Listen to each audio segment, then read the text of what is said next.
Lomas Brown, 7-time Pro Bowler, legend for the Lions. He joins us now to talk about the Lions-Packers matchup. Lomas, how we doing today, buddy? I'm doing great, Ryan. Ryan, you look good, my good man. Thank Looking you. slim. I'm like, wow, you look good, Ryan. Yeah, that'll happen when you decide to have kids in your 50s. Well, Lomas, so do you. I mean, what was your playing weight, man? You were probably low 300s.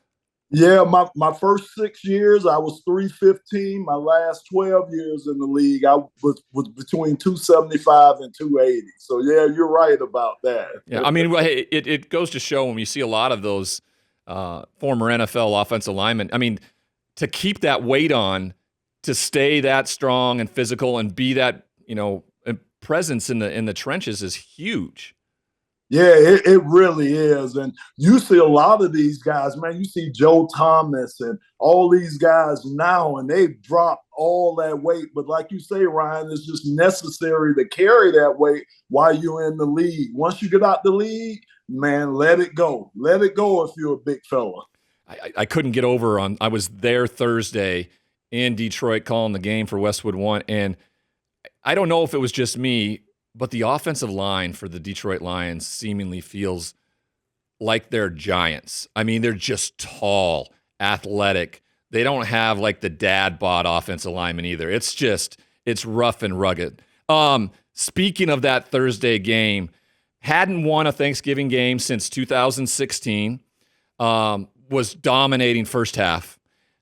Kicked field goals rather than got touchdowns against a Bears team that is very good in the red zone defensively, but then fell apart in the second. What did you see from that game, Lomas, in terms of, A, you found a way to win it, but that second half was a trend of what the Lions have been around this time of year, every year for the last, since 2016. Yeah, no, you're right about that. And that's how it's going to be the rest of this season. And we got divisional games left, like you say, the night with Green Bay. And then we got Chicago coming again. And we got Minnesota again. So all these games are going to be this way. It won't be, I don't think it's going to be any more blowouts. I don't think you're going to see us blowing teams out like we did a few weeks back. I think all these games are going to be tough, competitive games because we know each other so well. And like you said, with that Chicago game, man, it started off with us moving the ball, but not being able to put up 7 points when we got in the red zone, settling for 3 points and finding a way, like you said, in the end, with some help from Matt Eberflus. I'll say it. He gave us a little help. But we were able to overcome that, not go into overtime and win that game. So, again, we can't expect help like that from the head coach. These are games we're going to have to go into from the start, and we're going to have to be able to finish these games. This football team has been transformed under Dan Campbell, and thankful that the decision makers there in Detroit didn't get an itchy trigger finger when things weren't going right away. And you played during a time where you had, the best running back to maybe ever play, and you just couldn't seem to quite get over the top. And it was the Lions. This is different. This team is actually the highest odds to make the Super Bowl in the NFC. First time ever in NFL history. What's it like to have seen that change there in Detroit with Dan Campbell at the helm? And everybody follows suit. Maybe slowly but surely, but the fan base has followed. The team certainly had to believe before anybody else. Yeah, it's been great. It's been great to see it. And just think about the job that not only him, but Brad Holmes and Shillingham Ford, just think of the job they had to do because, Ryan, they had to change a whole culture. It wasn't just a team and an organization. They had to change the whole culture around the Detroit Lions because it was same old Lions. The fans expected us to lose tight games or to find a way to lose a game.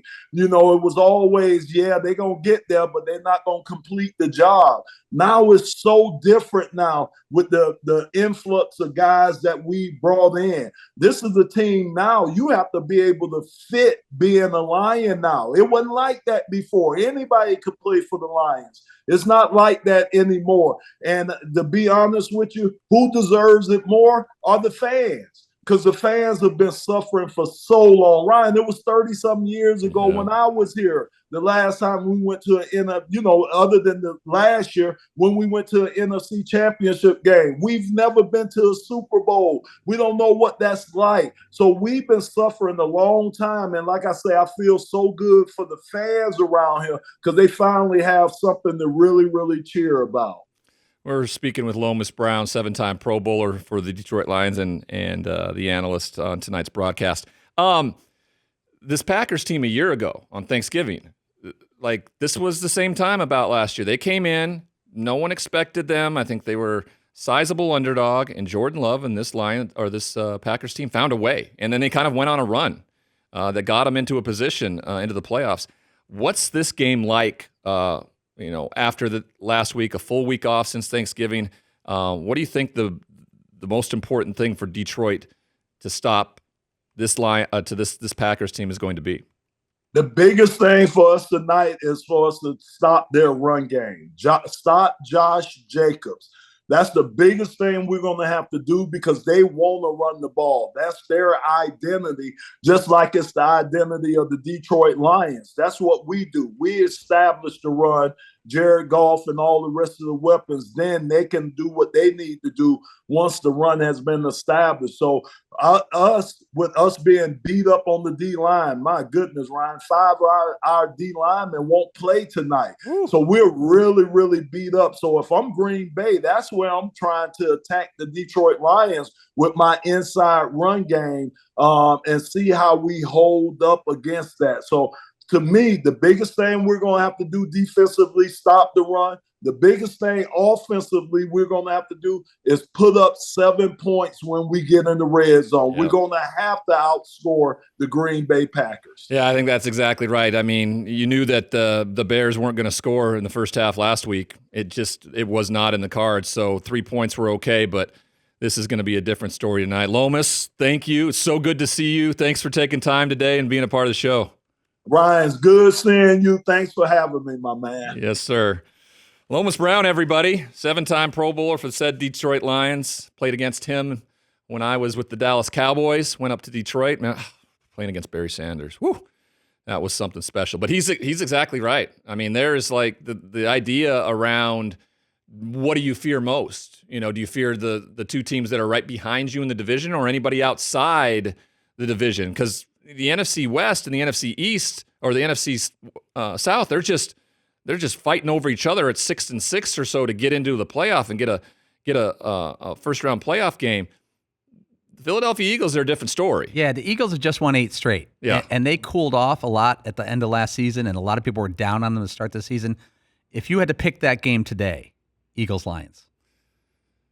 This would not have been the answer that I would have given probably 2 or 3 weeks ago, but after seeing the Eagles dismantle, I don't care how close that score was last week against the Baltimore Ravens, guys. They dismantled Baltimore. That was a beatdown. That was an early onslaught of just accepting what was happening and then just putting your foot down on the gas and driving through everything.